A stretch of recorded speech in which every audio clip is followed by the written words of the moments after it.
Okay, here it is, Battlefront.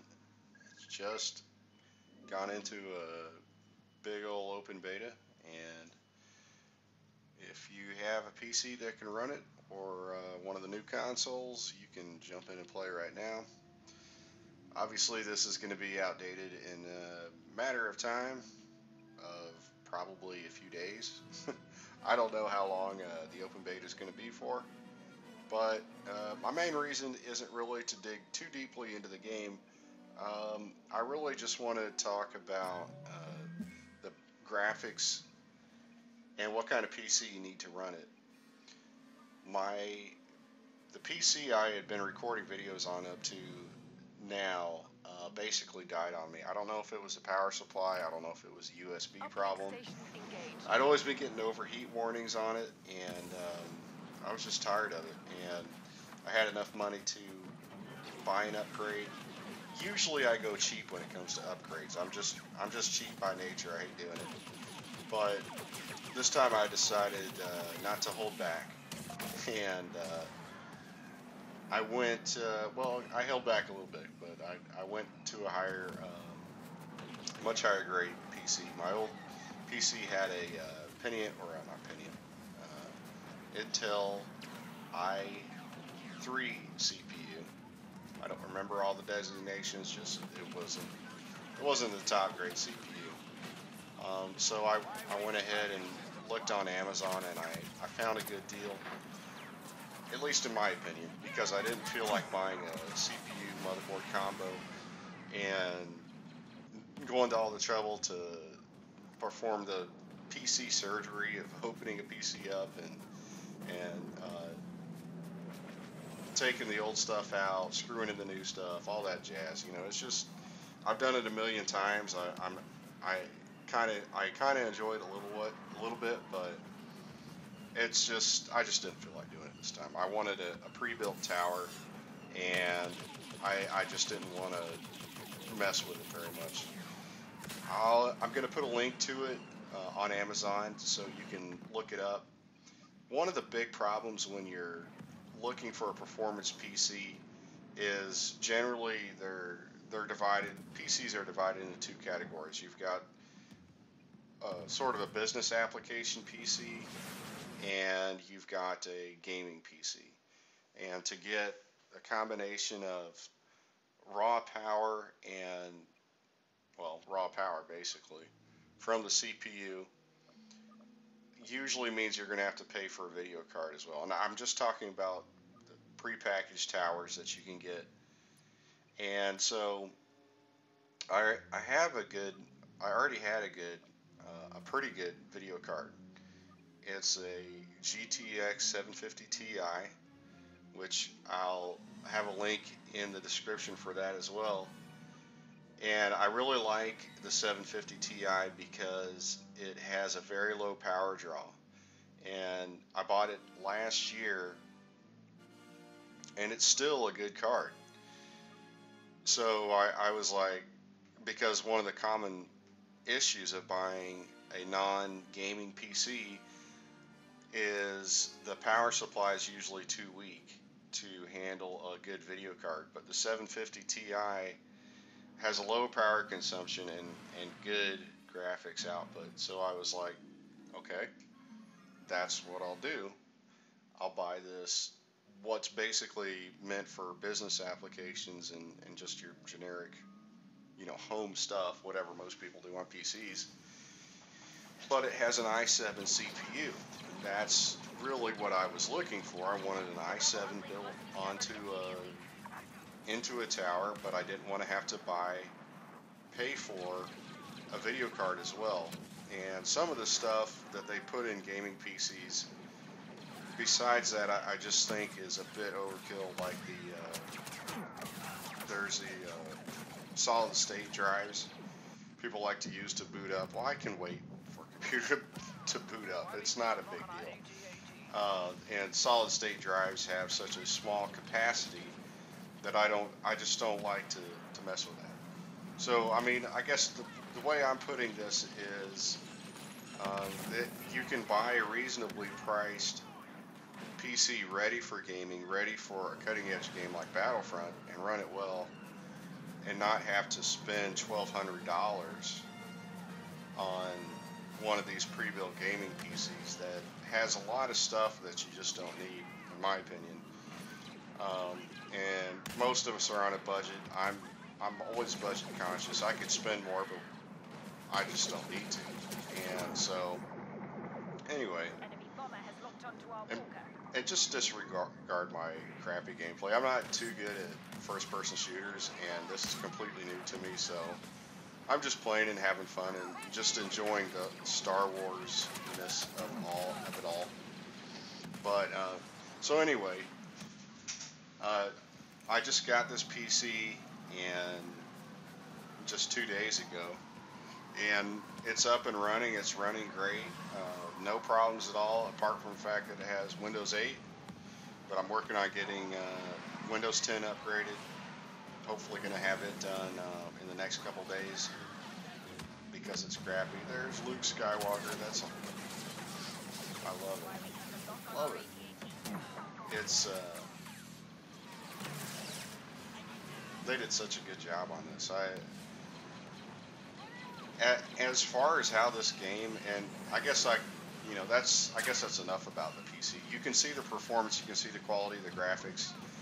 Like I said, this is I would say on this, Amazon had this Asus tower that I bought for used. It was $641, and then 750 Ti runs somewhere around 120, 150 bucks. I think it's around 150. Like I said, it'll be the pricing will be in the description. I'll have it linked, and you can check. But you know, when a game like this comes out, this is to me like one of the most must-have games I've seen come out in a long time. And the authenticity of the graphics, the sound effects are just unmatched. It's as next generation can get. I mean, I think it looks incredible, especially this level right here. It's perfect. It's what any true Star Wars fan's been waiting for. I mean, this battle's been revisited in video games many times now, but it's never been like this. And it's there's Darth Vader. But it's so cool because in an earlier game I actually got the hero little power up, but I didn't activate it in time before I got killed. It sucked. But anyway, I do get into a walker here in a minute or two, and it's really cool. I'm learning all the buttons. I don't know what buttons to push. The presets are kind of off for me, so I do some stuff that I really don't want to do. But anyway, this game is so graphically excellent. It's like, it really does finally feel like you're in the movie. And I haven't touched consoles in such a long time. For the time being, I would fairly say, I mean, I can't see, even if all you need is a tower and all the guts, you don't need a monitor and the rest of that stuff. It's still cheaper to get this on the consoles, but I just like the PC as a platform so much better, and mouse and keyboard a million times better. All you console guys, I don't know how you do it, but anyway,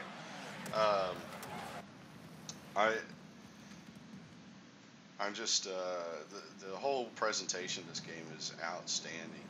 It's so perfect. But yeah, DICE has gotten a lot of heat for releasing games that aren't completely done. Let's just say lots of bugs, lots of bugs, lots of problems that just aggravate and annoy the heck out of people. And as a lot of people have pointed out, there's no justification for it.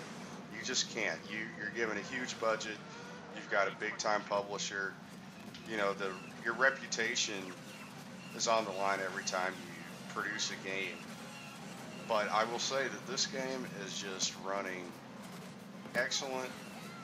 I may have gotten some kind of an error message flash up one time, but I mean, really, this level, it's at least is what I've seen. No major bugs. It's running smoothly. The servers are holding up.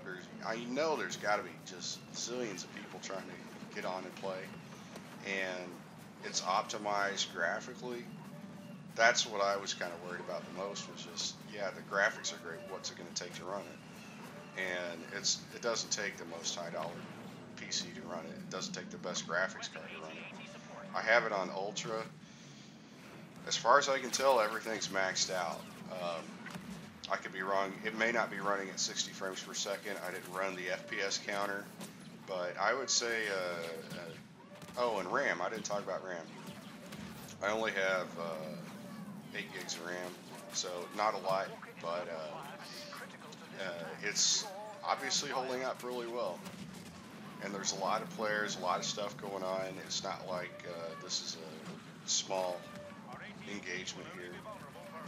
But this stuff is so cool because the AT-AT just, man, this is by far the best moment I've had in this game. In a couple hours I played, it's just being in the perfect position and just being able to take it out on some rebels here. And there's special attacks, which I didn't try all of them there, which I should have, but you know, it's you just want to, you finally get in a walker and you just want to shoot stuff. So yeah, it's cool. It's such a good feeling too. You die a lot. I die a lot anyway. So just for a casual player like me, it's not. Yeah, this is definitely not a highlights reel. It's not going to impress anybody.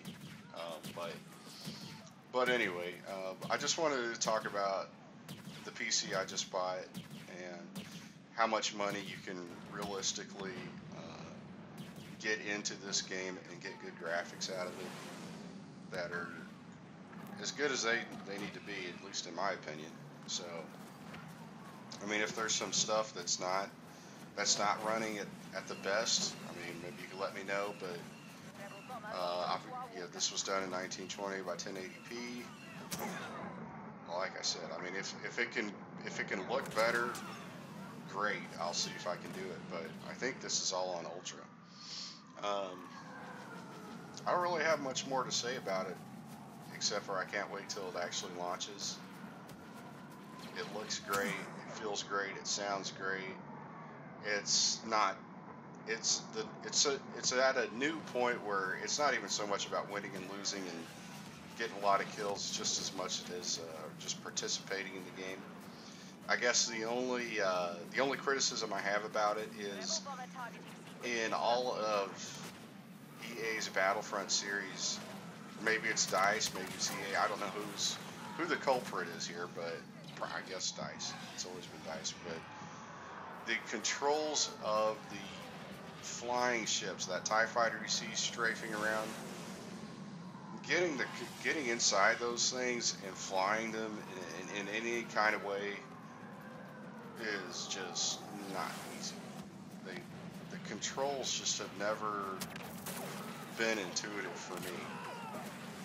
Maybe for other people, obviously in this game I get strafed a bunch of times. And every time I get into a ship I get locked on and shot down immediately. So obviously there's other people that are better at it. Maybe it's just practice, I don't know, but it's never worked well for me, to put it mildly.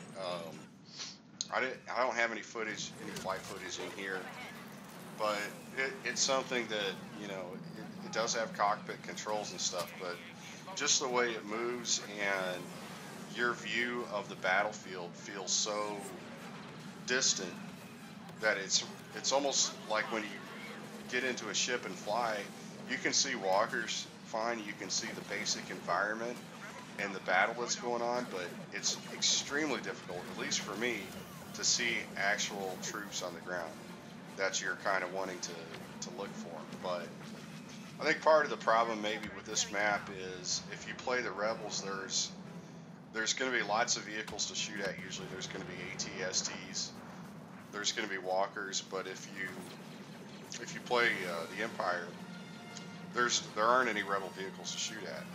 You just have to look for congested areas, you have to look for control points, or you have to look for uplink, my bad.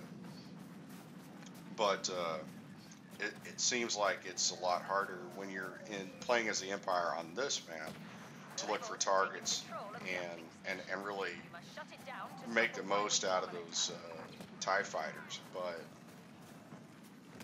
But yeah, that's a small complaint. Maybe it's just a matter of me adjusting the mouse controls. The cockpit view works pretty well. That's usually how I like to play, but you know, nothing's perfect, and other people do it well, so I'm sure maybe it's just me and the way I expect the game to control is maybe interfering a little bit. But I really don't have much more to say about it. You know, just that it's really cool. It's the ultimate Star Wars game. I mean, every generation it seems like we get a great Star Wars game, and this is it. I have a feeling right here. And I'm interested to see the other games EA's got planned. I haven't really been keeping up on gaming news very well. I know about this game. I know they've already got obviously they've got the Old Republic. They're still trying to cash in on, and that's a game I still like and play. But this is going to be my Star Wars fix for a while. So anyway, I don't have much more to say here. I'll just I'll stop the commentary here, and if you want to keep watching, there's more footage and just beautiful Star Wars, awesome footage. Anyway, so I'll link the PC I just bought and my video card. That'll give you a good idea of what you're looking at money-wise. Maybe you could run it. The recommended specs are actually, I think, an i5, but a better video card. So you may be able to, I don't know how it balances out. If a lower cost CPU and a higher cost or a higher end graphics card, how it works out money-wise. All I can say is this is what worked for me. So anyway, there it is, and thanks for watching.